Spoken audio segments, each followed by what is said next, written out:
আলহামদুলিল্লাহ, যাবতীয় প্রশংসা এবং গুণগান সেই আল্লাহ রাব্বুল আলামিনের জন্য, যে আল্লাহ রাব্বুল আলামিন আজকে আমাদেরকে জুমার সালাতের জন্য জুমার মসজিদে জুমার সালাত আদায় করার জন্য আসার তৌফিক দান করেছেন। এই জন্য বলি আলহামদুলিল্লাহ। অতঃপর লক্ষ কোটি দরুদ ও সালাম বর্ষিত হোক আমাদের শেষ নবী, প্রিয় নবী মুহাম্মদুর রাসূলুল্লাহ সাল্লাল্লাহু আলাইহি সাল্লামের উপর, যে নবী মুহাম্মদুর রাসূলুল্লাহ সাল্লাল্লাহু আলাইহি সাল্লাম আমাদেরকে তার আজীবন আল্লাহর পথে আহ্বান করেছেন। কখনো তিনি নিজের পক্ষ থেকে কোনো কথা বলেন নাই। নিজের মতো তিনি তার খেয়াল খুশি মতো আমাদেরকে শরীয়ত দেন নাই। যিনি তার নিজের প্রবৃত্তির অনুসরণ কোনোদিন করেন নাই, বরং আল্লাহ রাব্বুল আলামিন বলছেন, ওয়ামা ইয়ানতিকু আনিল হাওয়া ইন হুয়া ইল্লা ওয়াহয়ু ইউহা। যে নবী সাল্লাল্লাহু আলাইহি ওয়াসাল্লাম বলছেন, ওয়ামা ইয়ানতিকু আনিল হাওয়া, যে নবী সাল্লাল্লাহু আলাইহি ওয়াসাল্লাম নিজের প্রবৃত্তির পক্ষ থেকে, নিজের আত্মার পক্ষ থেকে, নিজের পক্ষ থেকে তিনি কোনোদিন তার খেয়াল খুশি মতো কোনো কথা বলেন নাই, যতক্ষণ পর্যন্ত আল্লাহর পক্ষ থেকে কোনো ওহী না এসেছে।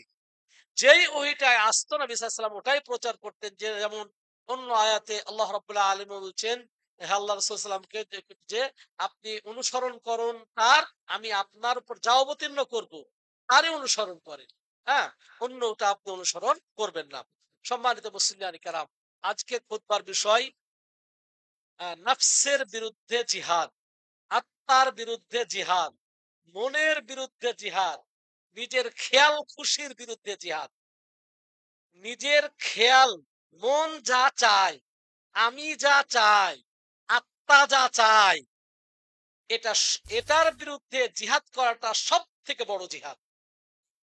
না বোঝার কারণে আত্মার জিহাদ বাদ দিয়ে ফিলিস্তিনে যাওয়ার জন্য রেডি থাকি, গাজাতে যাওয়ার জন্য। ওটা ভালো খারাপ নয়, কিন্তু আপনি আগে নিজের আত্মাটাকে পরিশ্রুত করেন, নিজের আত্মাটাকে শুদ্ধ করেন। কদ আফলাহা মান তাযাক্কা, ওই ব্যক্তি সফল কাম যে নিজেকে পুত পবিত্র করলো। আর মান তাযাক্কার অর্থ দুটা, যে নিজেকে আত্মশুদ্ধি করলো, পবিত্র করলো। আবার তাযাক্কার অর্থ যে যাকাতুল ফিতর আদায় করলো। এটাও কেউ কেউ বলেছেন, কিন্তু যে ব্যক্তি মানে ঈদে আপনার রমজান মুবারকের রমজান মাসের সিয়াম সাধনার পরে ঈদের সালাতের পূর্বে যাকাতুল ফিতর আদায় করলো, কাদ আফলাহা মান তাযাক্কা, ওই ব্যক্তি সফল কাম যে ঈদের সালাতের পূর্বে রমজানের শেষে যাকাতুল ফিতর আদায় করলো। আর দ্বিতীয় অর্থ কি, কাদ আফলাহা মান তাযাক্কা, ওই ব্যক্তি সফল কাম যে কি করলো, যে নিজেকে শুদ্ধ করলো, পরিশুদ্ধ করলো। আর আমি যদি আমার আত্মাকে পরিশুদ্ধ না করি, নিজেকে পরিশুদ্ধ না করি, তাহলে আমি অন্যকে পরিশুদ্ধ করতে পারবো না। নিজের মধ্যে ক্ষত রেখে অন্যের ঘা সারতে যাওয়া বোকামি ছাড়া আর কিছু নয়। তো এই জন্য এই এটাকে যে এই বড় জিহাদ বলা হয়, এটাকে বড় জিহাদ বলা হয়। এ ব্যাপারে অনেকগুলো হাদিস রয়েছে। যেমন একটি ফুদালাহ বিন উবাইদ রাদিয়াল্লাহু তাআলা আনহু থেকে বর্ণিত, তিনি বলছেন, সামি'তু রাসূলুল্লাহ সাল্লাল্লাহু আলাইহি ওয়াসাল্লাম ইয়াকুল, আল মুজাহিদু মান জাহাদা নাফসাহু ফিল্লাহ। আল মুজাহিদ, ওই ব্যক্তি প্রকৃত মুজাহিদ, ওই ব্যক্তি প্রকৃত মুজাহিদ যে আল্লাহর ক্ষেত্রে, আল্লাহর আনুগত্যের বিষয়ে নিজের সাথে জিহাদ করলো। আল্লাহর আনুগত্য করার ক্ষেত্রে, আল্লাহর আনুগত্য করার ক্ষেত্রে, ভালো কাজ করার ক্ষেত্রে যে ব্যক্তি নিজের আত্মার সঙ্গে জিহাদ করলো, ওই ব্যক্তি প্রকৃত মুজাহিদ। ওয়াল মুহাজিরু মান হাজারা, ওয়াল মুহাজিরু মান হাজারা মা নাহাল্লাহু আনহু। আর মুহাজির ব্যক্তি, প্রকৃত মুহাজির ওই, একটা মুহাজির হচ্ছে এক জায়গা ছেড়ে আরেক জায়গাতে ঘর বেঁধেছে, সেও মুহাজির। মদিনা মক্কা ছেড়ে মদিনায় ঘর বেঁধেছে, হিজরত করেছে, মুহাজির। কিন্তু নবী সাল্লাল্লাহু আলাইহি ওয়াসাল্লাম ওয়াল মুজাব কি বলছেন, যে ওয়াল মুহাজির, আর প্রকৃত মুহাজির ব্যক্তি তো হলো ওই ব্যক্তি, মান হাজারা মা নাহাল্লাহু আনহু, আল্লাহ যা নিষেধ করেছেন তা থেকে বিরত থাকা। আল্লাহ যেটা নিষেধ করেছেন তা থেকে বিরত থাকাটাই প্রকৃত মুহাজির। আর যে ব্যক্তি আত্মার সাথে জিহাদ করলো, এটাই হচ্ছে সব থেকে বড় জিহাদ। যেমন আব্দুল্লাহ বিন উমর রাদিয়াল্লাহু তাআলা আনহুকে এক ব্যক্তি জিহাদ সম্পর্কে প্রশ্ন করা হয়েছিল, বলছে, লিমান সাআলাহু আনিল জিহাদ, তাকে প্রশ্ন করা হয়েছিল জিহাদ সম্পর্কে, তিনি বলছেন ইবদা বিনাফসিকা ফাজাহিদহা ওয়াবদা বিনাফসিকা ফাগজুহা, যে কি ইবদা বিনাফসিক, তুমি আত্মার সাথে জিহাদ করা আগে শেখো, আত্মার সাথে নিজের মনের সাথে আগে তুমি জিহাদ করো, ফাজাহিদহা আগে আত্মার সাথে জিহাদ করো, ওয়াবদা বিনাফসিক ফাগজুহা এবং নিজের নফসের সাথেই আগে যুদ্ধ ঘোষণা করো। কেন? আপনার মন, আপনার খেয়াল, আপনার এই নফস আপনার সারা বডিটাকে চালায়, সেই যে ড্রাইভার, সে ড্রাইভার মন খেতে বলে আপনি খান, মন ঘুমাতে বলে আপনি ঘুমান, মন চলতে বলে চলেন, মানে মন যা বলে, এখানে ড্রাইভার হচ্ছে এ আমাদের 3.5 হাত বডির আত্মা, এ হচ্ছে প্রকৃত ড্রাইভার, সে আপনাকে বিভিন্ন দিকে নিয়ে যায়। সম্মানিত ভাইরা, এর সঙ্গে জিহাদ করাটা অত্যধিক জরুরি কাজ। অন্য জিহাদের পূর্বে অন্য জিহাদ যে করতে হবে না এটা কিন্তু নিষেধ করছি না। অনেক সময় এই আমাদের বক্তব্যগুলো ভুল ভাবে উপস্থাপন করা হয় যে গাঁজায় আর যেতে হবে না, হুজুর বলে গেছে হারাম করে দিছি, আমি কি হারাম করলাম? আমি বললাম না, এর আগে আপনার নিজের সাথে জিহাদ আগে করেন, আপনার 3.5 হাত বডির সাথে জিহাদ আগে করেন, তারপরে অন্যান্য জিহাদের যে যে জায়গাগুলো রয়েছে, যে বিষয়গুলো, তো সেগুলো আপনি করেন, আপনাকে নিষেধ করে নাই, কিন্তু সর্বপ্রথম জিহাদ শুরু হবে আপনার আত্মার সাথে, আপনার মনের সাথে, আপনার খেয়াল খুশির সাথে, আপনার প্রবৃত্তির সাথে। ইব্রাহিম বিন আলকামাহ, তিনি তার কাছে একদল আহ, লোক জিহাদকারী লোক যখন জিহাদ থেকে ফিরে আসলো, তখন তিনি তাদেরকে বলছেন কদ জিতুম মিন জিহাদিল আসগার, আরে তোমরা তো ছোট জিহাদ থেকে ফিরে আসলে। ওরা এক জায়গা থেকে জিহাদ করে লড়াই করে যুদ্ধ করে ফিরে আসলো, তখন ইব্রাহিম বিন আলকামা বলতেছে ওই লোকদেরকে কদ জিতুম মিন জিহাদিল আসগার, তোমরা তো ছোট জিহাদ থেকে ফিরে আসলে, ফামা ফাআলতুম ফিল জিহাদিল আকবার, সুতরাং বড় জিহাদের ব্যাপারে তোমাদের কি ধারণা বলো? বড় জিহাদ কখন করবে, কিভাবে করবে, এটা কি ভেবেছো? এটা কি তোমরা দেখেছো? এ বিষয়ে কি তোমরা কি কোনো অনুধাবন করেছো, বা তোমরা কি করবে?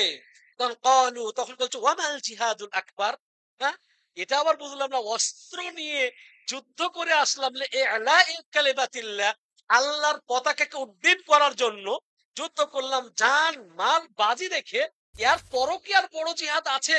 তখন তারা প্রশ্ন করছে ওয়ামাল জিহাদুল আকবার, এর চাইতে বা বড় জিহাদ তাহলে কি? আমরা কি কি জিহাদ করলাম, আপনি এটাকে ছোট জিহাদ বললেন?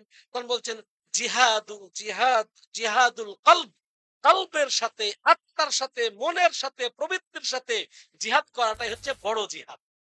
মানুষ বাইরে যুদ্ধ করতে পারে, মানুষ অপরকে গালি দিতে পারে, কিন্তু মনকে, মনের সঙ্গে মন যেগুলো বলে, এগুলোর সঙ্গে মনের সঙ্গে অনেকেই পারে না, মনকে ঠিকভাবে কন্ট্রোল করতে অনেকেই পারে না। এ ব্যাপারে ইবনে রাজব রাহিমাহুল্লাহ বলছেন ওয়া কাযালিকা জিহাদুল আদুবিল বাতিন, এমনি ভাবে তিনি বলছেন যে আভ্যন্তরীণ গোপনীয় দুশমনের সঙ্গে জিহাদ করা, ওয়া হুয়া জিহাদুন নফসি ওয়াল হাওয়া, যেটা অভ্যন্তরীণ গোপনীয় সেটা কি? সেটা ওয়া হুয়া জিহাদুন নফসি ওয়াল হাওয়া, নফসের সাথে জিহাদ করা, প্রবৃত্তির সাথে জিহাদ করা। ফাইন্না জিহাদাহুমা মিন আযমিল জিহাদ, এই আত্মার সঙ্গে জিহাদ করাটাই হচ্ছে সব থেকে বড় জিহাদ। কিন্তু আমরা সবসময় উল্টা বুঝি, হ্যাঁ, লাঠি সোটা নিয়ে অস্ত্র নিয়ে ওটাই মনে হচ্ছে বড় জিহাদ, কিন্তু আত্মার সঙ্গে জিহাদ করাটা, আত্মার সাথে জিহাদ, মানে জিহাদ কিভাবে হয়, এর স্তর কয়টি? এই আত্মার সঙ্গে জিহাদ করার স্তর হচ্ছে কয়টি? 4টি। আত্মার সাথে, আমি যে আত্মার সাথে জিহাদ করব, কিভাবে জিহাদ করব, এটা বুঝতে হলে এই স্তরগুলো আমাদেরকে বুঝতে হবে। আত্মার সাথে, মনের সাথে, প্রবৃত্তির সাথে জিহাদ করার স্তর হচ্ছে, মারাতেব হচ্ছে 4টি। এক নম্বর হচ্ছে তাআল্লুমুল ইলম, ইলম অর্জন করা। প্রথমেই যখন আপনি, আপনার বয়স যখন আপনার 2 বছর থেকে 2.5-3 আসবে, তখনই আপনার সঙ্গে যুদ্ধ শুরু হয়ে গেল, যুদ্ধ শুরু হয়ে গেল মা বাবার সঙ্গে, যুদ্ধ শুরু হয়ে গেল পরিবারের সঙ্গে, যুদ্ধ শুরু হয়ে যাবে আপনার সমাজের সাথে, যুদ্ধ শুরু হয়ে যাবে আপনার রাষ্ট্রের সাথে, যুদ্ধ শুরু হবে আপনার আত্মার সাথে। আত্মা বলবে ওই বড় ডাক্তার আমি ডাক্তার হব, ও বড় খেলোয়াড় আমি খেলোয়াড় হব, ও বড় নায়ক আমি নায়ক হব। মায়েরও আশা থাকে আমার ছেলেটাকে আমি বড় গায়ক বানাবো, আমার মেয়েটাকে বড় আমি নায়িকা বানাবো, অথবা ফুটবলার বানাবো। এই যে শুরু হয়ে গেল, এখানেই আপনাকে বলতে তাআল্লুমুল ইলম শারঈ, সর্বপ্রথম যুদ্ধর ক্ষেত্রে, যুদ্ধর ময়দানে প্রথম স্তর যেটা হচ্ছে শারঈ ইলম অর্জন করা, না আল্লাহ রাব্বুল আলামিন আমাকে বলছেন ওয়া মা খালাকতুল জিন্না ওয়াল ইনসা ইল্লা লিয়াবুদুন। আল্লাহ রাব্বুল আলামিন মানুষকে এবং জিন জাতিকে সৃষ্টি করেছে তার ইবাদতের জন্য। সুতরাং আমাকে এই পৃথিবীতে আনা হয়েছে, আমার ভিসা ছিল, আমাকে যে ভিসা যে দেওয়া হয়েছে, এই ভিসা ছিল এখানে ইবাদত করতে হবে। সুতরাং ইবাদত করতে হলে ইবাদতকে জানতে হবে, আল্লাহকে বুঝতে হবে। কারণ ওই যে যখন আদমের পিঠে ছিলাম, আল্লাহ রাব্বুল আলামিন ডান হাত দিয়ে আদম সন্তানদেরকে নিয়ে এসে বললেন যে আলাস্তু বিরাব্বিকুম, তুমি কি তোমাদের প্রভু নই? আমরা বলছেন বালা, হ্যাঁ আপনি তো আমাদের প্রভু, আপনি তো আমাদের রব, আপনি তো আমাদের মালিক বলে এসেছিলাম। আবার কবর প্রশ্ন করা হবে, মান রব্বুক, তোমার প্রভুকে? ছোট বাচ্চারা উত্তর দিতে পারে। কিন্তু যদি আপনার এই জিন্দেগিতে আপনার জন্মের পর থেকে মৃত্যু অবধি পর্যন্ত যদি আপনি আল্লাহর পথে না থাকেন, আল্লাহর ইবাদত করে না থাকেন, আল্লাহর নাফরমানি করে থাকেন, গুনাহ করে থাকেন, মান রব্বুকার অর্থ আপনি খুঁজে পাবেন না। যতই আপনার পীর সাহেব আপনাকে বলে রাখেন যে কেউ যদি মারা যাওয়ার সময় তার ওই যে সওয়াল জবাবটা মান রব্বুক রব্বি আল্লাহ লিখে দেয়, তাহলে কি উত্তর দিয়ে দিবে দেখে দেখে? এত সহজ নয়, এত সহজ নয়। আবার এ ধরনের অনেক আমাদের দেশে কুসংস্কার আছে। সুতরাং সম্মানিত ভাইয়েরা, ইলমুশ শরঈ অর্জন করার সময় আমরা ছোটবেলায় আমাদের গ্রামে, একটাই গ্রামের আমাদের একটা পরিবারে আমরা প্রায় 18 জন মদিনা বিশ্ববিদ্যালয় থেকে পড়েছি, একটা পরিবারে শুধু আমরা। তো আমরা ছোটবেলায় আমার মনে আছে, আমরা গ্রামে বাড়ি, তো গ্রাম থেকে প্রায় বিশ্ব রোড আসতে 11 কিলোমিটার আমরা হেঁটে আসতাম। তো স্বাভাবিকভাবে যখন তখন এরকম পাকা ছিল না, রাস্তা ছিল কাঁচা, ধুলা হতো। তো আমরা লুঙ্গি কাঁচা দিয়ে যেমন বল খেলে ওইভাবে দিয়ে একবারে কাদার সময় ধুলার সময় বা তা আপনার ব্যাগটা মাথায় নিয়ে আসতাম। তখন আমাদের এই আরা ফকিরা বিদ্যা শিখতে যায়, এই তোর কোথায় যাস রে, কয়েকদিন পরে তোরা ভিক্ষা করবি। তখন আমরা আলহামদুলিল্লাহ তখন থেকেই যে না আমাদেরকে ইলম অর্জন করতে হবে, শিখতে হবে। কেন আলহামদুলিল্লাহ, যেহেতু আমাদের খানদানটারই পূর্বপুরুষ সেই নাজির হুসাইন দেহলভির ছাত্রর উত্তরসূরি সবাই। হ্যাঁ, তো আলহামদুলিল্লাহ ওইভাবেই আসতেছে। তো শয়তান অনেক বাধা দেয়। দেখবেন যে ছেলেরা প্রথম দিকে মাদ্রাসাতে যাওয়াটা একটা কঠিন হয়ে যায়। এরপরে বিশেষ করে 10 পারা যদি হয়ে যায়, শয়তান আরো বেশি লাগে। না এটা পড়া যাবে না, স্কুলে দিতে হবে, ওকে কি হবে, ডাক্তার হবে, ইঞ্জিনিয়ার হবে, এইভাবে নানা ভাবে আপনার পিছনে শয়তান লেগে যাবে। এই জন্য শেখ ইবনে উসাইমিন রাহিমাহুল্লাহ এই যে 8টি খাতে যাকাত দেওয়া হচ্ছে কি ফরজ, বা 8টি খাত রয়েছে তাই না? যাকাত দেওয়ার খাত কয়টি? 8টি। এবং কোরআন দ্বারা স্বীকৃতি, এর বাইরে যাকাত দেওয়া যাবে না, বৈধ নয়।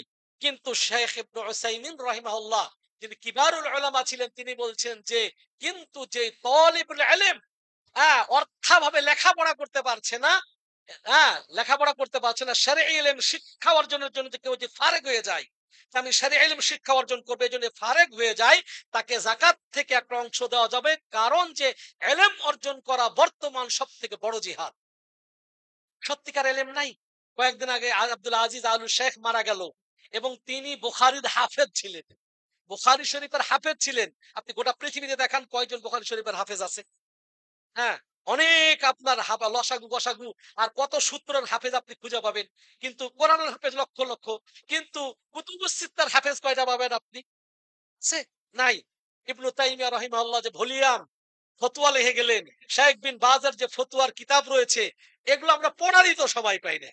পড়ারই কিংবদন্তের দূরের কথা, সেগুলো মুখস্থ দূরের কথা, পড়ারই আমাদের সময় নাই, এক নজর পড়ারই সময় নাই। সম্মানিত মুসল্লিয়ান কেরাম, এই জন্য ইলম অর্জন করা সবথেকে বড় জিহাদ, এবং এটা প্রথম ধাপের জিহাদ। তিনি ইলম অর্জন এই বলেছেন যে আল্লাহ ইলমের হচ্ছে 3টা বার স্তর, ইলমের 3টা স্তর। ফামান দাখালা ফি শিবরিল আউয়াল, ইলমের প্রথম স্তরে যারা যায় তাকাব্বারা, অহং করে। একটু যখন ইলম অর্জন করে তখন চটর পটর শুরু হয়ে যায়, ফতোয়া দেওয়া শুরু হয়ে যায়, আমি তো পারি, আরে কি হয়ে দরকার। হ্যাঁ, দেখবেন উনি মুফতি, উনি ফতোয়া দিয়ে দিচ্ছেন। ওমান দাখালা ফি শিবরিস সানি, ইলমের দ্বিতীয় স্তরে যিনি পৌঁছেন, তাওয়াজা, একটু নমনীয় হয় যে না রে এতদিন তো দাদা ভুল বলছি, এটা তো ঠিক হয় নাই, শুধরে নাই। হ্যাঁ, ওমান দাখালা ফি শিবরিস সালিস, ইলমের যে একবারে শেষ ধাপে চলে যায়, একবার শীর্ষ ধাপে চলে যায়, একবারে মূল ধাপে চলে যায়, তখন আলিমা আন্নাহু লা ইয়ালামু শাইআন, তখন সে বোঝে যে আমি কিছুই জানি না। এলেমের শেষ ধাপে গেলে তখন নিজে মনে হবে আমি কিছুই জানি না। আর প্রথম ধাপে যখন এলেমের অর্জন করবে তখন নিজেকে মনে করবে আমি অনেক কিছু হয়ে গেছি। আমাদের আমাদের আমরা আমাদের বলতে আমরাই অনেক সময় মনে করি অনেক মদিনার থেকে পড়েছি মানে অনেক হয়ে গেছি। অথচ আমাদের শিক্ষকদের শিক্ষকরাই কেবারুল উলামা না। আমাদের শিক্ষকদের শিক্ষকরা আমরা মদিনা বিশ্ববিদ্যালয়ে যাদের কাছে পড়েছি তারা একজনও কেবারুল উলামা না। একজনও কেবারুল উলামা ছিল না। কিন্তু আমরা আলাদাভাবে আবার মদিনা বিশ্ববিদ্যালয়ের শিক্ষকদের পাশাপাশি মদিনা মসজিদে যেমন আব্দুর রাজ্জাক আল বদর, হ্যাঁ, আপনার শেখ আব্দুর রাজ্জাক, তারপর ওনার বাবা আব্দুল মুহসিন আল আব্বাদ আল বদর, ওনার কাছে এলেম অর্জন করে আবু বকর জাজাইরি, ওনারা কি করতেন বয়স্ক যখন হয়ে গেছিলেন মদিনাতে মসজিদে দার্স দিতেন। তাদের কাছে আমরা আলাদা বাড়তি এলেমের জন্য চেষ্টা করতাম, পরিপূর্ণ এলেম নেওয়ার জন্য। কিন্তু আপনি দেখবেন যে আমাদের দেশে মানে বলতে পারলেই তাকে আমরা বিরাট আলেম মনে করি, আর বিশেষ করে হাফেজুল কোরআনকে মনে করি আল্লামা। কিন্তু এই ইসলামটাকে নষ্ট করেছে দুই শ্রেণীর লোক। একটা হচ্ছে বেদাতিরা, দুই নম্বর শুধুমাত্র যারা হাফেজ তারা। শুধু যারা হাফেজ, যারা হেফজ কমপ্লিট করার পাশে যারা আলেম হতে পারেনি, এরা ইসলামের মাসলা মাসাইল গুলো একবার নষ্টই করে ফেলেছে এরা। মানে লোকের মাঝে আরে আমার হুজুর তো 40 বছর থেকে তারাবি পড়াই, খতম তারাদারি, বড় আলেম, কিন্তু সে আলেম না, হাফেজ, কোরআন হেফজ করেছে। সম্মানিত ভাইরা, অন্যদিকে কথা চলে যাবে। সুতরাং এলেম অর্জনের বিকল্প নাই। আপনি যত এলেম অর্জন করবেন, আল্লাহ রাব্বুল আলামিন বলছেন যে ইন্নামা ইয়াখশাল্লাহ মিন ইবাদিহিল উলামা, ইন্নামা ইয়াখশাল্লাহ মিন ইবাদিহিল উলামা। আল্লাহকে সবচেয়ে ভয় করে হচ্ছে আলেমরা, কারণ তার কাছে এলেম আছে, সে আল্লাহ সম্পর্কে জানে। এই জন্যে আপনাকে এলেম অর্জনের বিকল্প আমাদের নাই। আর এলেম অর্জনের বিকল্প নাই, এজন্যই আল্লাহ রাব্বুল আলামিন সর্বপ্রথম ইকরা, জ্ঞান অর্জন করো, পড়ো।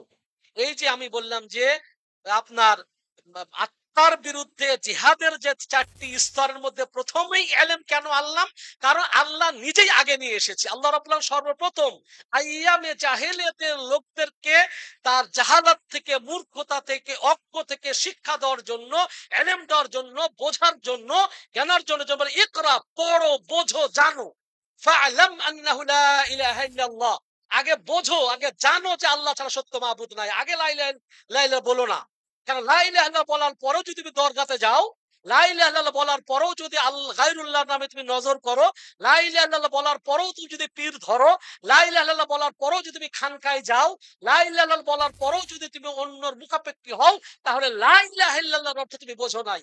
এইজন্য আল্লাহ ফা'লাম, আগে জানো যে আল্লাহ ছাড়া সত্য মাবুদ নাই, এটা বোঝো, আগে জানো। আগে জানতে হবে, তারপর আপনাকে লা ইলাহা ইল্লাল্লাহ বললে তার দাবি এবং চাহিদা অনুযায়ী আমল করবেন। আর যদি আপনার লা ইলাহা ইল্লাল্লাহর অর্থ, তার দাবি, তার চাহিদা যদি না বোঝেন, তোতা পাখির মতো লা ইলাহা ইল্লাল্লাহ বললেন, ও লা ইলাহা ইল্লাল্লাহ দ্বারা কিছুই হবে না। যেমন ইল্লাল্লাহর জিকির করেন, এরকম লা ইলাহা ইল্লাল্লাহর জিকির আপনার হয়ে যাবে। শুধু ইল্লাল্লাহ ইল্লাল্লাহ জিকির আছে না, ইল্লাল্লাহ ইল্লাল্লাহ আল্লাহু আল্লাহু হু হু হু, এর জন্য কোনো মূল্য নাই। না বুঝে, না জেনে, জ্ঞান অর্জন না করে, কালেমা তাইয়্যিবার অর্থ না বুঝে, দাবি এবং চাহিদা এবং শর্ত না বুঝে যদি এটা বলেন, লাভ হবে না। কেন আপনি বুঝবেন না তো আপনার লা ইলাহা ইল্লাল্লাহ কোন কারণে নষ্ট হয়ে যায়। কিন্তু 10টি কারণ রয়েছে যেই কারণে আপনার লা ইলাহা ইল্লাল্লাহটাও নষ্ট হয়ে যায়, আপনার তাওহীদ নষ্ট হয়ে যায়, আপনার ইসলাম নষ্ট হয়ে যায়, আপনার কি ঈমান নষ্ট হয়ে যায়। ঈমান ভঙ্গের 10টি কারণ, তাওহীদ ভঙ্গের 10টি কারণ যদি না জানেন, লা ইলাহা ইল্লাল্লাহ বলার পরেও যদি ওই 10টি কর্ম আপনি করেন, তাহলে তো আপনার লা ইলাহা ইল্লাল্লাহ বাতিল হয়ে গেছে, আপনি জানেনই না, খবরই নাই। আপনি লা ইলাহা ইল্লাল্লাহ বলেছেন, আলহামদুলিল্লাহ আপনি মুসলমান, কিন্তু আপনি ওই 10টি কর্ম করার কারণে আপনার লা ইলাহা ইল্লাল্লাহটা বাতিল হয়ে গেছে, নষ্ট হয়ে গেছে, আপনি জানলেন না। এইজন্য ইলম অর্জন করতে হবে, এটা সবচাইতে বড় জিহাদ। সম্মানিত ভাইরা, অনেক লম্বা বিষয়, খুব সংক্ষেপে বলবো। তাহলে 1 নম্বর জিহাদ হচ্ছে, জিহাদের 4টা স্তর মধ্যে একটা মনে হচ্ছে ইলম অর্জন করা। 2 নম্বর যেটা হচ্ছে, সেটা হচ্ছে কি, এলেম অনুযায়ী আমল করা। এলেম অর্জন করলেন কিন্তু আমল করছেন না সেই মোতাবেক আমল করছেন না, তাহলে সেই এলেম অর্জনেও কোনো কাজে দিবে না। এলেম অর্জন আপনি করেছেন, কিন্তু ওটা যদি বিতরণ না করেন, হ্যাঁ, আমল না করে, আপনি নিজে আমল না করেন, আগে তো নিজে আমল করতে হবে তারপর দাওয়াত দিবেন। তো নিজে যদি আমল না করেন, তাহলে সে এলেম অনুযায়ী আমল না করলে কাল কিয়ামতে 5টা প্রশ্ন করা হবে। 5টি প্রশ্নের যতক্ষণ পর্যন্ত কেউ উত্তর দিতে না পারবে, এক কদম সামনে অগ্রসর হতে দেওয়া হবে না। কিয়ামতে মোট 5টা প্রশ্ন করা হবে। 5টার মধ্যে হচ্ছে ইলম অনুযায়ী আপনি আমল করেছেন কিনা।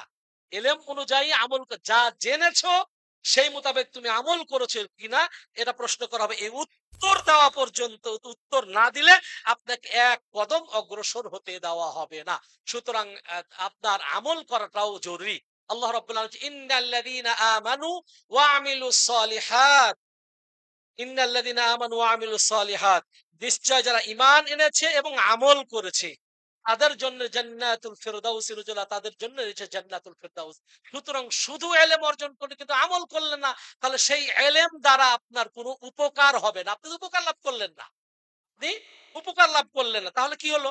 আপনি কোরআন মুখস্থ করে থুয়ে দিলেন, সেটা আর পড়লেন না, রিভাইজ করলে আপনি ভুলে যাবেন।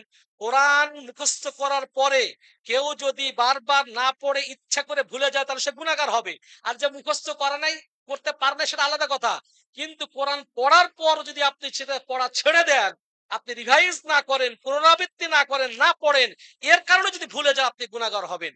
সুতরাং আপনার ইলম অর্জনের সাথে আপনার আমল করতে হবে, এটাও একটা। অনেকে আছে আমরা ইলম অর্জন করি কিন্তু সে মোতাবেক আমল করি না। আশেকে রাসূল, রাসূল প্রেমিক, রাসূলকে ভালোবাসি, রাসূলের জন্য জীবন দিয়ে দিই। রাসূলের জন্য এই মুহররমে দেখেন না একদল, তারা একবারে হাই হোসাইন হাই হোসেন করতে করতে রক্ত প্রবাহিত করে দেয়। আশেক রাসূল বলতে বলতে জশ্নে জুলুসে ঈদে মিলাদুন নবী তারা পালন করতেছে। অথচ নবী মুহাম্মদুর রাসূলুল্লাহ সাল্লাল্লাহু আলাইহি ওয়াসাল্লাম বিদআত সম্পর্কে সতর্ক করেছেন এবং সর্বশেষ সতর্ক বলেছেন, কাল কিয়ামতে যখন বেদাতীরা হাউজে কাউসারের পানি পান করতে যাবে, আল্লাহ রাসূল সাল্লাল্লাহু আলাইহি ওয়াসাল্লাম বলছেন ফেরেশতা তাদেরকে কি করবে? তাদেরকে চাবুকের বাড়ি দিয়ে তাদেরকে দূরে সরিয়ে দিবে। আল্লাহ রাসূল বলবে যে হে ফেরেশতারা, এরা তো নামাজ পড়েছে, এই যে নামাজের চিহ্ন দেখা যাচ্ছে, এরা তো অজু করেছে, অজুর অঙ্গ প্রত্যঙ্গ গুলো নূর চমকাতে থাকবে, এগুলো দেখে রাসূল সাল্লাল্লাহু আলাইহি ওয়াসাল্লাম চিনতে পারবেন। কিন্তু তারপরেও ফেরেশতারা তাদেরকে তাড়িয়ে দিবেন। তখন ফেরেশতারা বলবে, আল্লাহ রাসূল আপনি জানেন না, আপনি মারা যাওয়ার পরে এই শরীয়তের মধ্যে রেখে যাওয়া ইসলামের মধ্যে এর অনেক পরিবর্তন পরিবর্তন সংযোজন বিয়োজন তারা করেছে। নবী সাল্লাল্লাহু আলাইহি ওয়াসাল্লাম বলবেন যে সুহতান সুহতান লিমান গায়্যারা বাদি, আমার মৃত্যুর পরে যারা আমার ইসলামকে পরিবর্তন করে দিয়েছো তারা তোমরা সরে যাও, হটে যাও, পালিয়ে যাও, সরে যাও, এবার তাদেরকে সরিয়ে দেওয়া হবে। সম্মানিত ভাইরা, সুতরাং আশেকে নবী হবেন, অথচ নবী সাল্লাল্লাহু আলাইহি সাল্লামের মতো সালাত পড়তে আপনার কষ্ট লাগবে। আশেকে নবী আপনি বলবেন, অথচ নবী সাল্লাল্লাহু আলাইহি সাল্লামের পদ্ধতিতে আপনার ওযু করতে আপনার সমস্যা হবে। আশেকে নবী আপনি দাবি করবেন, অথচ নবী মুহাম্মদুর রাসূলুল্লাহ সাল্লাল্লাহু আলাইহি সাল্লামের রেখে যাওয়া কোরআন এবং সুন্নাহ অনুযায়ী আমল করলে আপনি বলবেন না মাযহাবী, আর মাযহাব মানে না। আমরা মাযহাব মানি রাসূলুল্লাহ সাল্লাল্লাহু আলাইহি সাল্লামের মাযহাবী, আর রাসূল সাল্লাল্লাহু আলাইহি সাল্লাম যেটা বলেছেন সেটাই আমরা ফলো করি। অথচ আপনি বলছেন আল্লাহ মাযহাবী, আর মাযহাব মানে না। মাযহাব মানার তো দরকার নাই, আমার মাযহাব তো মুহাম্মদুর রাসূলুল্লাহ সাল্লাল্লাহু আলাইহি সাল্লামের মাযহাব, সুতরাং সেটাই তো আমরা মানছি। সুতরাং আমলটা বড় কঠিন। 40 বছর 36 বছর বুখারী পড়ার পরেও, হ্যাঁ, বুখারী আল্লাহ তাকে মাফ করে দেয়, আল্লাহ মাফ করে, আল্লাহ তাকে ক্ষমা করে দেয়, নাম বলছি না। হ্যাঁ, বুখারীর অনুবাদ করেছেন একজন অনুবাদক, আর একজন বলবো যে একটা সংগঠনের বিরাট একটা আমির ছিলেন। উভয়ের মুখ দিয়ে একই কথা আসছে, এত বছর বুখারী পড়াইলাম, রফুল আইদানের হাদিস আমি খুঁজে পেলাম না। মানে আমল নাই, আমল নাই, শুধু পড়িয়েছে কিন্তু সেই মোতাবেক আমল নাই। বুখারীতেই রফুল আইদানের হাদিসটা খুঁজে পাই নাই, পড়িয়েছে কিন্তু ছাত্রদেরকে পড়িয়েছে, কিন্তু সে আমল নিজে কোনোদিন করে নাই। আমিন জোরে বললে ইহুদিরা রাগ করে, আমিন জোরে বললে ইহুদিরা রাগ করে, কিন্তু আমরা রাগ করি, আমাদের মাঝে সেই আমলটা নাই।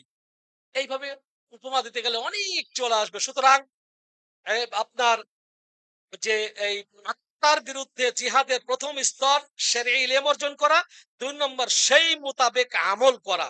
অনেকেই ইলম অর্জন করে খুতবায় দেয়, সহিহ আকীদার বক্তার মুখ থেকে শুনেছি, মনের মানুষটি এরকম করে খুতবা দিয়েছে, বলেছে, জেনেছি, কিন্তু ওটা আমল করছেন না কেন? পরিবার কি বলবে, সমাজ কি বলবে, হ্যাঁ, আমি যে এলাকায় বসবাস করি ওই এলাকার বড় ভাই কি বলবে, এরকম করে অনেকে আমল করেন না। এখানে ঠিক রফুল আদান করতেছেন, হ্যাঁ, কিন্তু আপনি যখন আসরের নামাজ জুমার দিন আপনি জোরে আমিনও বলে গেলেন, কিন্তু আপনি বাড়ি যেয়ে আপনার পার্শ্বের মসজিদের আমিনও জোরে বলেন না, পায়ের সঙ্গে পা মালেন না, তাহলে আমল আপনার হলো? এটাই জিহাদ করতে হবে। তবে হ্যাঁ, এটা কম বেশি আছে। এখানে কিছু উসুল বা শর্ত আপনি কেন করছেন না সেটা যদি ফিতনা এড়ানোর কারণে, যে আমার এলাকায় নতুন, আমি যদি প্রথমেই রফুল আদান করি, প্রথমেই আমিন জোরে বলি, প্রথমে পায়ের সঙ্গে লাগা বালাই, তাহলে কেউ আমার কথা শুনবে না, আমাকে তারা লামাজাবি বলবে, আমাকে অন্য বলে আমার কথা শুনবে না, আমাকে হটিয়ে দিবে, মসজিদ থেকে বের করে দিবে। আপনি যদি এগুলো গোপন করেন বা কৌশল অবলম্বন করেন, যে এটাগুলোকে গোপন করে কিছুদিন না করে আপনি তাদেরকে এ বিষয়ে দাওয়াত দিবেন, যে ভাই এগুলো হাদিসে আছে, এগুলো পালন করা দরকার, হ্যাঁ, কিন্তু আমরা করি না, এইভাবে দাওয়াত দিবেন, তখন সেটা বৈধ বা জায়েজ। হ্যাঁ, সেটা মানে কি বৃহত্তর স্বার্থে তাদেরকে দাওয়াত দেওয়ার স্বার্থে। কেন যখনই আপনি এগুলো নিয়ে বাড়াবাড়ি করবেন, তখন তো আপনাকে আলাদা করে এই ওয়াহাবি হয়ে গেছে, এই আহলাদিস হয়ে গেছে, আর কথা শোনা যাবে না। তো এই যে লুকিয়ে রেখে আপনি যদি দাওয়াত দেওয়ার স্বার্থে যদি আপনি না করেন, তাহলে সেটা বৈধ আবার জায়েজ আছে ইনশাআল্লাহ। এটা আবার ভুল বুঝবেন না। এই জন্য অনেক সময় আমরা আমল করতে পারি না অনেক কিছুই। যেমন এগুলো গেল আরেকটা বিষয়, কিন্তু আরেকটা বিষয়, এটা তো কোনো সমস্যা নাই, দাড়ি রাখে না কেন, আমার স্ত্রী পছন্দ করে না, তাহলে আমল করতে কঠিন না? আমল করাটা কঠিন কিনা? যে দাড়ি রাখা ওয়াজিব, দাড়ি রাখা সুন্নত নাই, দাড়ি রাখা সুন্নাহ নয়, দাড়ি রাখা ওয়াজিব, কিন্তু আপনি দাড়ি রাখছেন না কেন? স্ত্রী বলতে যদি এত তাড়াতাড়ি তুমি, হ্যাঁ, এই দাড়ি রাখবা, টাকনার নিচে কাপড় আপনি পড়ছেন না কেন, করছেন না? মানুষরা আপনাকে বলে আপনি আপনি সামাজিক নন, আপনি আধুনিক যুগের, হ্যাঁ, কি বলে এটাকে, জেন জি না কি বলে, হ্যাঁ, জেড জি নাকি, তো এই এই এই মানে আপনি বলবো যে আল্ট্রা মডার্ন আপনি নন। হ্যাঁ, আপনি সভ্যতা বুঝেন না, যার কারণে আপনি কি টাকনার নিচে আপনি কাপড় পরছেন। এই বিষয়ে আপনি সবসময় পাঞ্জাবি পরেন, আপনি শার্ট প্যান্ট পরেন না, টাই লাগান না, এরকম অনেক বিষয় আছে না যেগুলো আমল করতে পারি, যেগুলো আমল করতে পারি, কিন্তু অনেক সময় এগুলোও আমরা আমল করি না, করতে চাই না।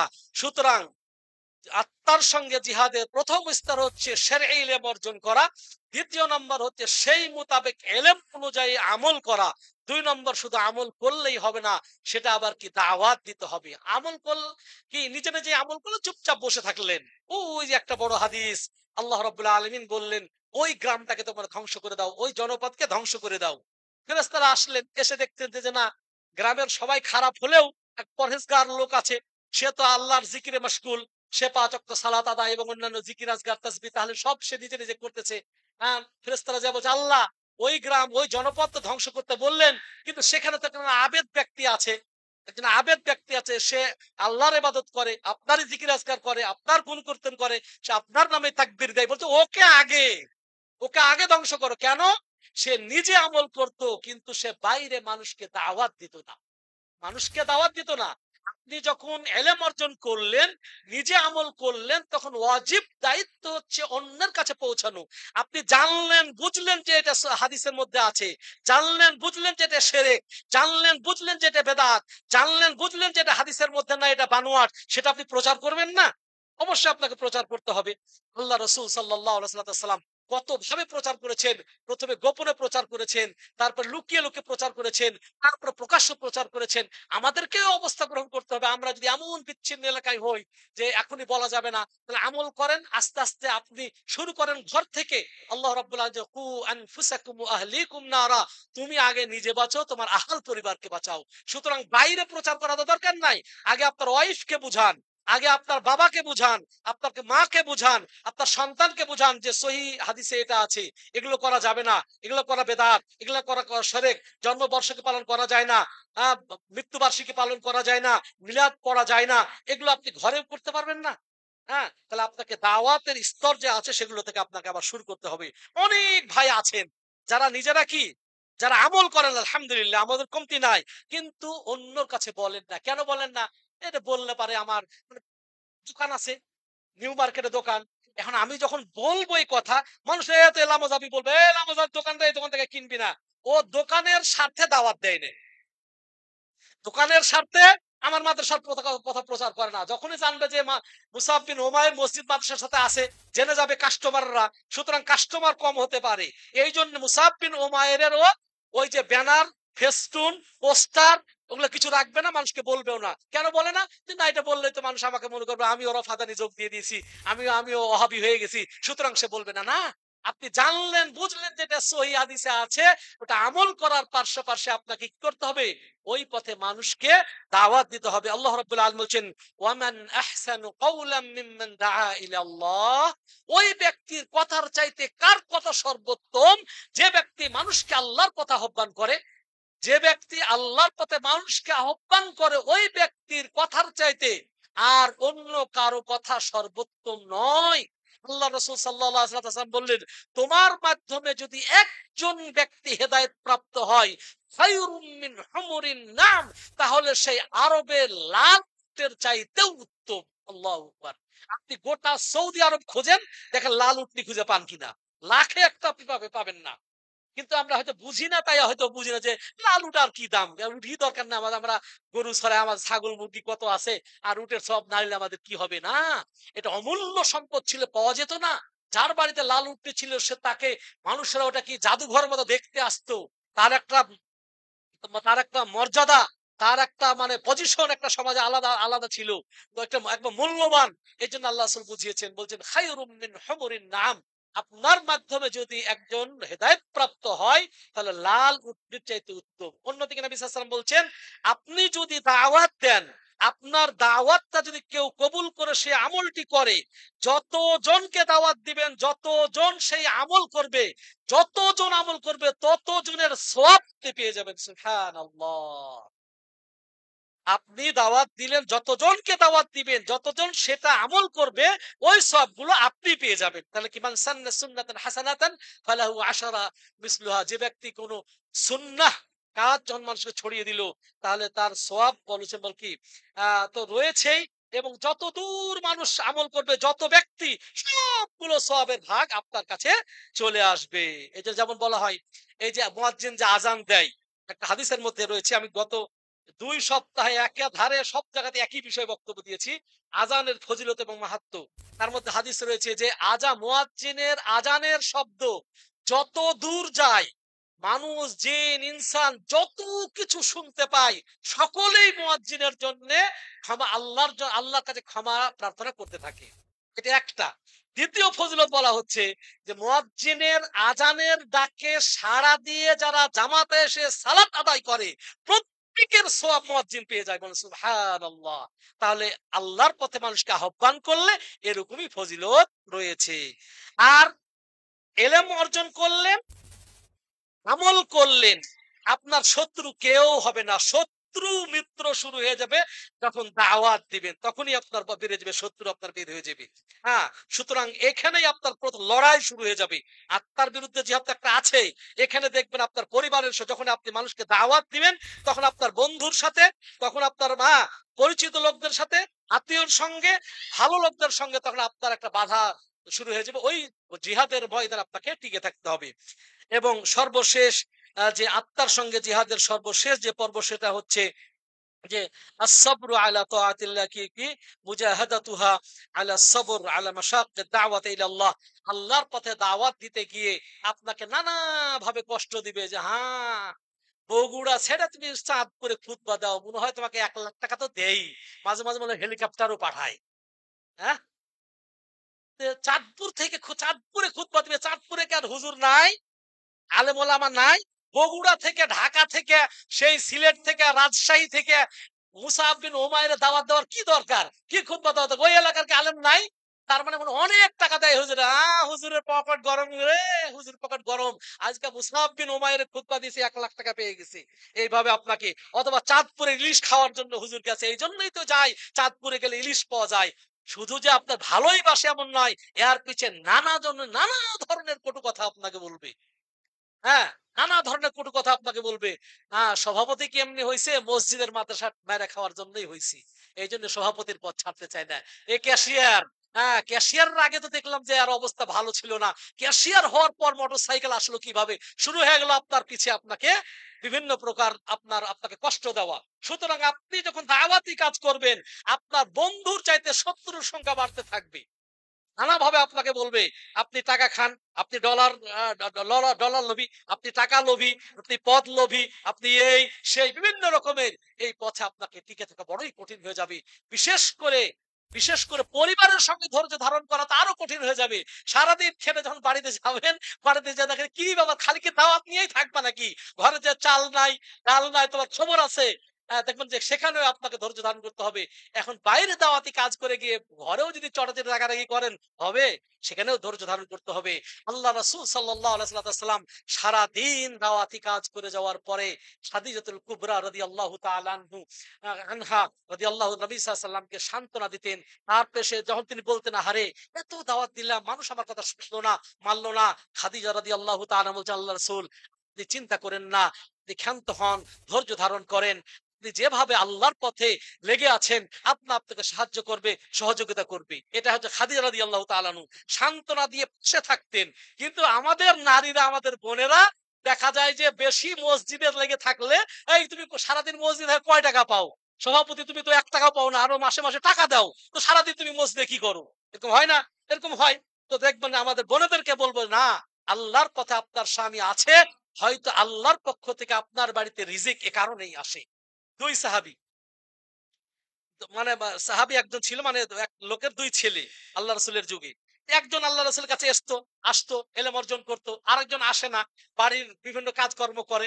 এখন সে আল্লাহ রাসূলের কাছে বিচার দিছে, আল্লাহ রাসূল আমার এক ছেলে সারাদিন খাইটা মরে, কাজকর্ম করে, এই ভেড়া, তারপরে ক্ষেত খামার করে, কিন্তু এই ছেলে তো সারাদিন আপনার কাছে বসে থাকে।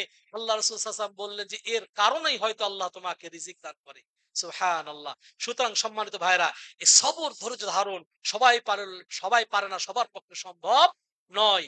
এই জন্য আপনাকে সব জায়গাতে আপনার যাকে দাওয়াত দিবেন সেও কটু কথা বলতে পারে, শ্রোতারাও বলতে পারে, বাড়িতেও এর জন্য আপনি নির্যাতনের শিকার হতে পারেন। আপনাকে নানা ধরনের কথা বলতে, যে আজকে তুমি গেছিলে কয় টাকা অর্জন করে আসলে তুমি বলো। হ্যাঁ, নানা ধরনের কথা বলতে পারে, আপনাকে ধৈর্য ধারণ করতে হবে। এবং আল্লাহর পথে দাওয়াত দেওয়াটা এটা অত্যধিক কঠিন কাজ, এটা সহজ কাজ নয়। এর সিস্টেম আছে, এর শুরুত রয়েছে, এই যে দাওয়াতের শর্ত রয়েছে, দাওয়াতের কিছু ওয়াজিব রয়েছে, এবং দাওয়াত সব সময় সব দাওয়াত দেওয়া যায় না। এটার উপমা আমি এই মসজিদেই দিয়েছি। জন্য বাবা মারা গেছে, মনে করেন যে টাকনার নিচে কাপড় নাই, মনে করেন দাড়িও নাই। এখন ওই লোকটার বাবা মারা গেছে, এখন যাবে, এই তুমি তোমার দাড়ি রাখো না, এই মিয়া তুমি টাকনা দিয়ে কাপড় পরো না, এটা কি দাওয়াতের সিস্টেম হলো না? ওখানে কি আপনি, সে তো আজকে বলবো শোকা হতো, তার বাবা মারা গেছে, তাকে সান্ত্বনা দিতে হবে আপনাকে। এই জন্য দাওয়াতের যে উসুল দাওয়া আপনাকে আবার বুঝতে হবে। সব সময় সব দাওয়াত সব সময় দেওয়া যাবে না। ওই সময় তাকে বেশে ভাই তোমার কান্নাকাটি করা যাবে না, ধৈর্য ধারণ করতে হবে। ইনশাল্লাহ আমরা এসেছি, এসেছি, একাই চলে গেছি, আপনাকেও মরতে হবে, আমাকে মরতে হবে। তার পক্ষ হয়ে তার কাফন দাফনে সহযোগিতা করতে হবে, মানুষজনকে খবর দিতে হবে, কবর খোঁড়ার কাজে সহযোগিতা করতে হবে, গোসলের সহযোগিতা করতে হবে। এটাই তার আসর পড়বে। আপনি ওই যে যদি তাকে বলেন, ধমক দেবেন, এই মিয়া তুমি দাঁড়িয়ে রাখো না, ওই মিয়া তুমি টাকনু নিচে কাপড় পরো না, এটা না বলে যদি আপনি তার সঙ্গে লেগে থাকেন, যেদিন তার বাবা মারা গেছে যদি লেগে থাকেন, তাকে যদি বসিয়ে রাখেন, সান্ত্বনা দেন, তার পক্ষ থেকে মানুষকে দাওয়াত দেন, তার বাবার কবরটা খুঁড়ে দেন, তার বাবাকে গোসল দিয়ে দেন, তার বাবার কবরটাকে করে দেন, আপনাকে মনে রাখবে, কিরে এই লোককে তো আমি খারাপ নজরে দেখি না, একে তো সবসময় বাঁকা নজরেই দেখি, এই লোকটাকে খারাপ মনে করি, এই লোকটাকে তো মনে করি টাকা ছাড়া কিছু করে না, কিন্তু আমার বাবা মরে গেল, কত আত্মীয় স্বজন, কত লোককে মেয়ের বিয়ের সময় ১০০ লোককে খাওয়াইলাম একবারে, হ্যাঁ, কাচ্চি বিরিয়ানি খাওয়াইলাম, আজকে কেউ আসলো না, কিন্তু যাকে দুশ্মন মনে করতাম, যাকে আমি শত্রু মনে করতাম, যাকে আমি মনে করতাম সে লামাযাবি হয়ে গেছে, অন্য গোত্রে চলে গেছে, এই লোকটা আমার কাছ থেকে গেল না, বিপদের সময় আমার কাছে বসে থাকলো, বিপদের সময় আমাকে সহযোগিতা করলো, ওর প্রতি তার কি হবে? নরম হয়ে যাবে। এরপরে যখন আপনি যা বলবেন তাই আপনার কথা শুনবে। শুধু একটা উদাহরণ দিলে, এরকম বিপদের সময় হাসপাতালের আপনার শত্রু সে হাসপাতালের বেডে শুয়ে আছে, ডাক্তার বলে দিয়েছে যে ৪ দিন ৫ দিনের মধ্যে মৃত্যু হবে, বা এরকম এমার্জেন্সি কিছু আছে না, আপনি যান, খোঁজ খবর নেন, সেখানে যান, খবর নেন, দেখেন কি আছে, ভাই কি ব্যাপার, কবে থেকে হলো, কি হলো, ডাক্তার দেখিয়েছেন কিনা, ওষুধ দিয়েছে কিনা, খোঁজ খবর নেন, তাদের টাকা হয়তো পয়সা সমস্যা হলে সেখানে দেন। এটা মানুষেরা বিপদের সময় যদি কারো পাশে দাঁড়ান, দেখবেন সে আপনার পরের দিন থেকে বন্ধ হয়ে যাবে।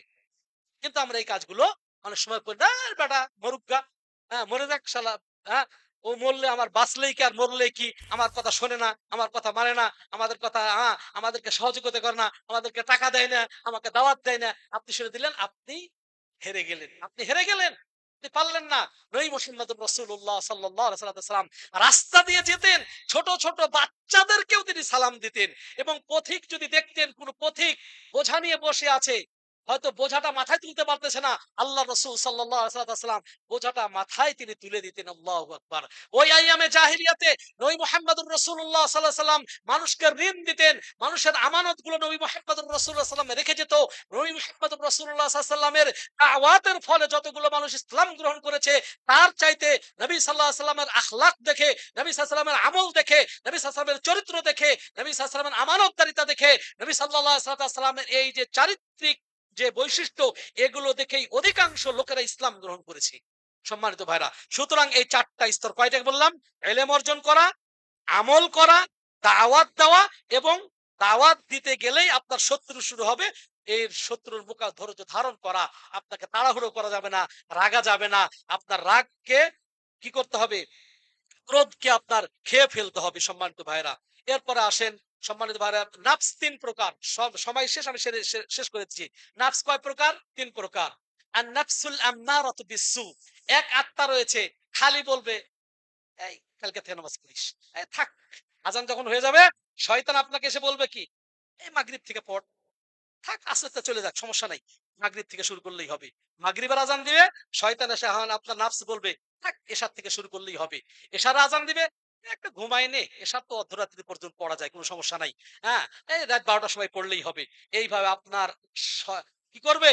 আম্মারাতু বিসসু, এক প্রকার আত্মা রয়েছে যে খালি খারাপ কাজের নির্দেশনা দিবে। একটু তাস খেলি, একটু লুডু খেলি, একটু মদ খাই, দেখি বিড়ি খেয়ে কি হয়, হ্যাঁ দেখি একটু সিনেমা দেখলে কি হয়, দেখি একটু গেম খেললে কি হয়, আপনাকে বিভিন্ন প্রকার খারাপ কাজের দিবে। এর বিরুদ্ধে আপনাকে জিহাদ করতে হবে। 2 নম্বর আন-নাফসুল লাওয়ামা, এ হচ্ছে ভর্ৎসনাকারী, মানে ভর্ৎসনাকারী একটা আত্মা। এই আত্মাটা ভালো, এই আত্মাটা ভালো।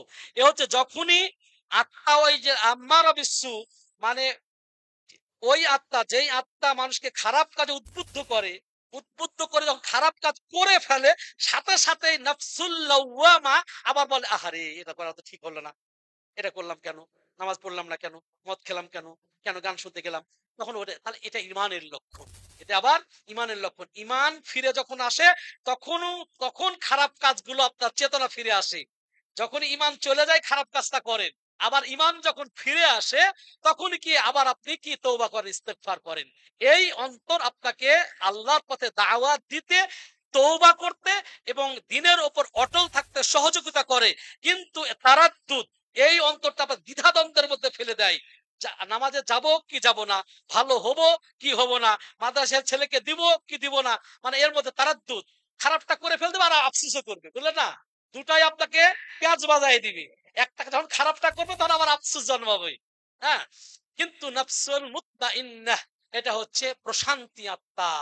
প্রশান্তি, আল্লাহর বিধানকে সহজেই মেনে নেয়, আল্লাহর বিধানকে সহজেই মেনে নেয় এবং সেই মোতাবেক আমল করে। আল্লাহ রাব্বুল আলামিন আমাদের অন্তরগুলোকে নাফসুল মুতমাইন্নাহ হওয়ার তৌফিক দান করুন। সর্বশেষ সম্মানিত ভাইরা, জান্নাত খুব সোজা নয়। নবী মুহাম্মদুর রাসূলুল্লাহ সাল্লাল্লাহু আলাইহি ওয়াসাল্লাম বলেছেন, হুফফাতিল জান্নাতু বিল মাকারি, জান্নাতকে ঘিরে রাখা হয়েছে অপছন্দনীয় জিনিস দ্বারা, খারাপ দ্বারা। জান্নাতে চতুর্পার্শ্বে খারাপ, গুনাহ, শিরক, বিদআত, নাফরমানি এগুলো ঘিরে রেখেছে।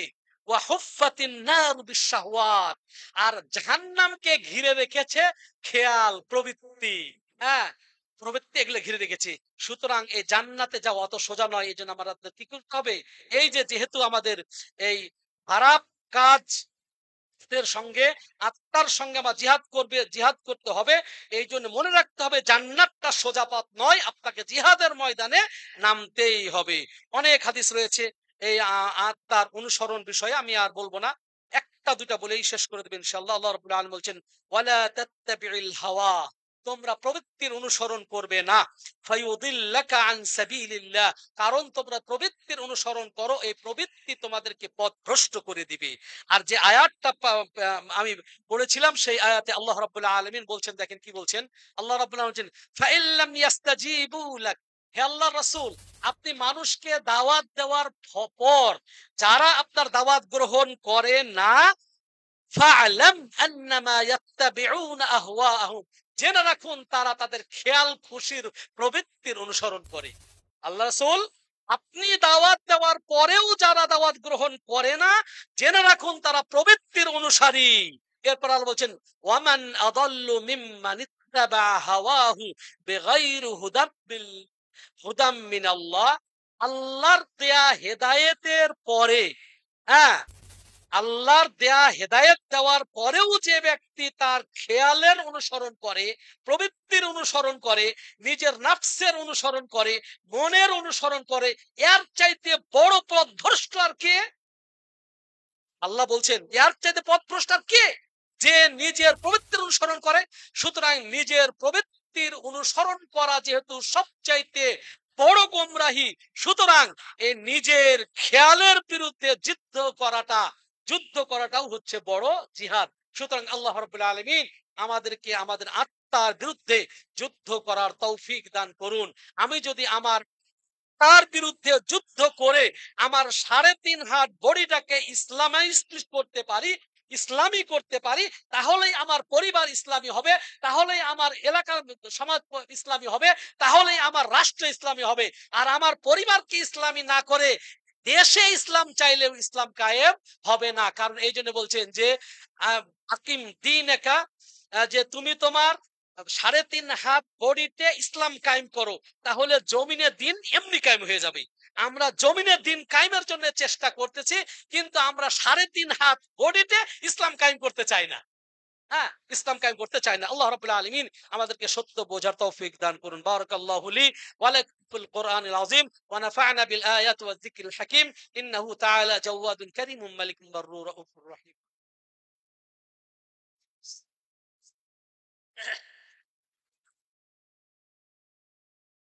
الحمد لله نحمده ونستعينه ونستغفره ونعوذ بالله من شرور أنفسنا ومن سيئات أعمالنا. من يهده الله فلا مضل له ومن يضلل فلا هادي له. وأشهد أن لا إله إلا الله وحده لا شريك له، وأشهد أن محمدا عبده ورسوله أرسله بالحق بشيرا ونذيرا وداعيا إلى الله بإذنه وسراجا منيرا. إن الله ملائكته يصلون على النبي يا أيها الذين آمنوا صلوا عليه وسلموا تسليما. اللهم صل على محمد وعلى آل محمد كما صليت على إبراهيم وعلى آل إبراهيم إنك حميد مجيد. اللهم بارك على محمد وعلى آل محمد كما باركت على إبراهيم وعلى آل إبراهيم إنك حميد مجيد. وارض اللهم عن الخلفاء الراشدين أبي بكر وعمر وعثمان وعلي وعن جميع الصحابة أجمعين. ربنا ظلمنا أنفسنا وإن لم تغفر لنا وترحمنا لنكونن من الخاسرين. ربنا آتنا في الدنيا حسنة وفي الآخرة حسنة وقنا عذاب النار. اللهم انصر إخوان المستضعفين في كل مكان. اللهم انصر إخوان المستضعفين في فلسطين وفي سوريا وفي الشام وفي كل مكان. اللهم عليك باليهود، اللهم عليك باليهود، دمر أقدامهم. সম্মানিত মুসলিয়ান کرام, এরপর ছোট্ট একটি ঘোষণা। আপনারা জানেন যে এই চাঁদপুর মুসাব বিন উমাইর এর সাথে একটা মাদ্রাসাও রয়েছে। হ্যাঁ, এই জন্য আবারও জানুয়ারি আসতেছে, এখন বছরে প্রায় আর কয়েক মাস আছে। আপনাদেরকে সিদ্ধান্ত নিতে হবে আপনার ছেলেমেয়েরা যেন এখান থেকেই সহি আকীদার উপর শিক্ষা অর্জন করতে পারে। এই জন্য আপনার সন্তানকে এই মাদ্রাসামুখী করার জন্য, হ্যাঁ, এবং স্কুলের লেখাপড়া আপনারা জানেন, বোঝেন, দেখেছেন। হ্যাঁ, আজকে সেই সিলেবাস গুলো যদিও আবার আলহামদুলিল্লাহ ফ্যাসিস্ট সরকার চলে যাওয়ার পর এটাকে আবার পরিবর্তন করা হচ্ছে, জানি না কতটুকু তারা করতে পারবে, কিন্তু মাদ্রাসা শিক্ষার বিকল্প নাই। এই জন্য উদাত্ত আহ্বান করব, আপনারা এই মাদ্রাসাতে নিজের সন্তানদেরকে দিয়ে নিজে সহি আকীদার উপর অটল থাকা এবং সন্তানকে পরবর্তী প্রজন্মকেও এই সহি আকীদার উপর জীবন যাপন করার ব্যাপারে আপনি কি সহযোগিতা করবেন ইনশাআল্লাহ। আর সাথে সাথে যেটা সব সময় বলে থাকি, এই মসজিদকে যেন আল্লাহ রাব্বুল আলামিন কিয়ামত পর্যন্ত অক্ষুণ্ণ রাখেন। আল্লাহ রাব্বুল আলামিন যেন যারা এর সাথে সম্পৃক্ত সবাইকে যেন কবুল করেন। বেশি বেশি আপনারা সহযোগিতা করার চেষ্টা করবেন। রব্বানা আতিনা ফিদ দুনিয়া হাসানাহ ওয়া ফিল আখিরাতি হাসানাহ ওয়া কিনা আযাবান নার। ইন্নাল্লাহা ইয়া'মুরু বিল আদলি ওয়াল ইহসান وإيتاء ذي القربى وينهى عن الفحشاء والمنكر والبغي يعظكم لعلكم تذكرون. اذكروا الله يذكركم واشكروه على نعمه يزدكم والله يعلم ما تصنعون.